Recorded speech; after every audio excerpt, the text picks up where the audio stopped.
చాలా నీరసంగా ఉంటుంది, అశ్రద్ధగా ఉంటుంది, అనాలోచన కలిగి ఉంటాం. స్తుతి చెప్పటములో నువ్వు అశ్రద్ధ చేస్తే దేవుణ్ణి మహిమపరచలేవు. స్తుతి చెప్పటములో మోకరిచ్చినా, కూర్చున్నా, నుంచున్నా, ఎక్కడున్నా ప్రమాదం తప్పినప్పుడు దేవానికి స్తోత్రం అయ్యా, నువ్వే తప్పిపోతే మేము ఏమైపోయేవాళ్ళమో అప్పుడు చేయలేస్తావు, అప్పుడు దుఃఖం అవుతుంది.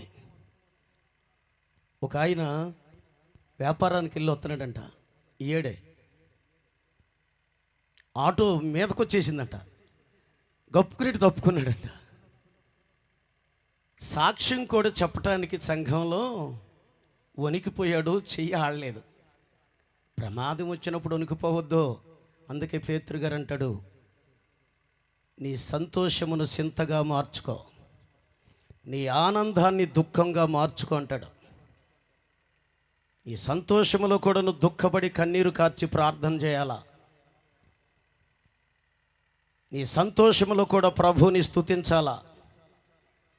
ఆ స్తుతిలే మనందరిని ఇక్కడికి తీసుకొచ్చి కూర్చోబెట్టినాయి.